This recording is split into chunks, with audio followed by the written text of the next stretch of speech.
The NCAA, the body governing college athletics, has finally acknowledged that cannabis is not a performance enhancing drug and they no longer need to test their athletes for its presence.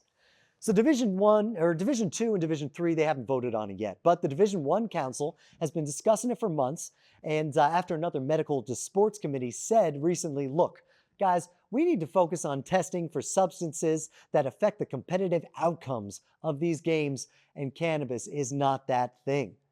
So they decided to look at cannabis from, like any other non-performance enhancing drug, and approach it from a student health perspective, just like they would with the student's alcohol use, right? They also want to go back and wipe the slate clean for anybody currently undergoing penalties for testing positive for cannabis. So effective immediately, any current marijuana penalties and testing are all going to be discarded by the NCAA, just like that. So the NCAA council chairman said, quote, the NCAA drug testing program is intended to focus on integrity of competition, and cannabis products do not provide a competitive advantage. The council's focus is on policies centered on student athlete health and well-being rather than punishment for cannabis use. You go, guys. And even Earl Blumenauer, the Democratic senator from Oregon and longtime cannabis reform advocate, chimed in, saying, quote, slowly but surely, America is it's coming to its senses after 50 years of the failed war on drugs. He went on to also say, quote, it is only fitting that the NCAA remove cannabis from its list of banned substances as Sha'Carri Richardson qualifies for the 2024 Olympics. So here he's name-dropping the runner who qualified for the Olympics in 2021 but was banned from competing for testing positive for marijuana and stirred this whole controversy up back then.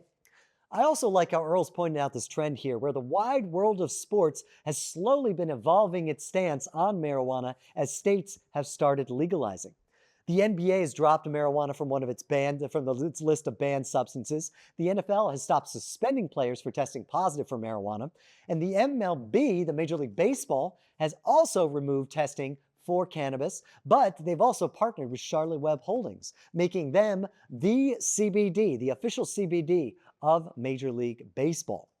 So while North American sports begins to change their mind and come around on cannabis, the World Anti-Doping Agency is having a harder time letting go of those old prejudices. They said in an opinion piece that, quote, marijuana use by athletes violates the spirit of the sport.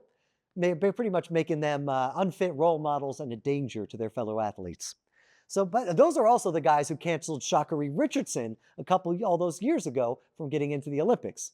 But don't worry, guys, she's in this year. But marijuana is still going to get you kicked out of the Olympics as the World Anti-Doping Agency has not come around just yet.